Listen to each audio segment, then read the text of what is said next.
Well, so here's the bus. I just replaced the windshield wiper linkages down here.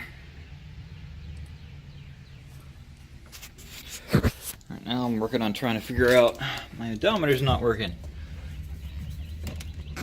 But it's an electrical nightmare.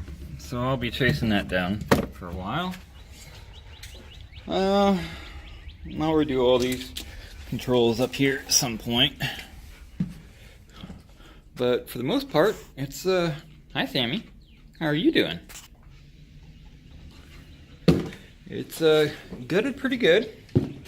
Haven't decided if I'm tearing the subfloor up. It looks pretty good, and it comes up to the walls. I've got these channels here that I gotta figure out what to do with, leave them or not. But, and what to do with all these access panels.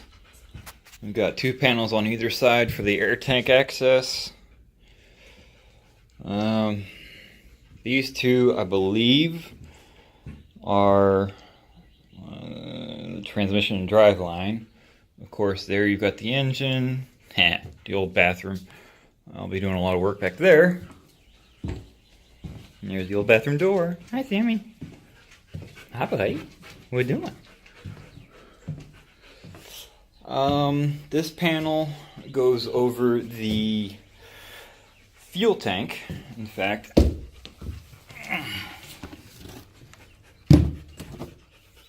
I've got a pretty old and charred up rubber hose here I gotta replace on both sides.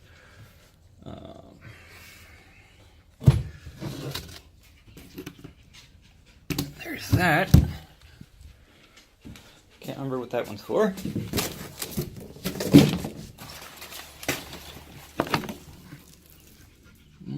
Just looks like general access. Looks like there's some more air tanks down there. I'll give that an explore. And then that access there is for the windshield washer fluid. So I got big old windows up here, which are probably going to get mostly covered up. Windows there. Got a fogged up window right there that I got to get repaired. That one's a priority because of visibility for the driver. And then both these windows back here are pretty fogged up as well. This, I don't know if that's a film or an etch for the bathroom. I'll get that removed. The house AC with all its stuff is probably gonna get yanked out. Actually, no, I know it is. I don't know if I'll reutilize that for anything or not. Right now the air door is not working. I don't think it's related to the wiring. No idea where that's all from. But it goes through this hole here, and I'm not sure how to get to that.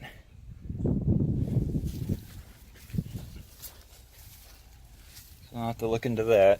I'm not really too worried about having an air actuated door, but it's there, why not use it? And then previous owner threw in a battery that's dead that I can use as a cord charge, and a couple window or rooftop units that came off FEMA trailers during the Houston flood. All resale. I bought a couple mini splits that I'll be sticking in here somewhere. But this luggage storage goes all the way to the front. You know, the only thing I got to worry about is all these braces to navigate. I don't really like that one there, but got to deal with it. Got this combustion burner for preheat in the back I'm going to be removing. And then this monster of an air conditioning compressor that I'll be removing as well. There was a secondary alternator stuck on the side here. I'm not sure why he removed that, but that's gone. All new belts. This thing's done up pretty good. Still have one of the commercial batteries. It's working at the moment. This battery comes off completely as 12 volt, and then it moves over to 24 over the connection with the commercial battery there. And various odds and ends that he's tossed in. And their neighbor dog's going nuts because they see Mr. Sammy following me around. Hi, buddy. No, don't go over there. Come on. And that's pretty much it. I've got this huge electrical panel up front here I got to figure out some things on. Apparently there's a two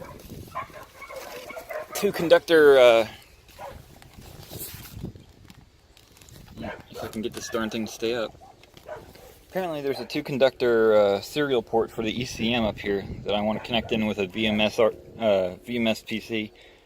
But I got to locate that and figure that out. But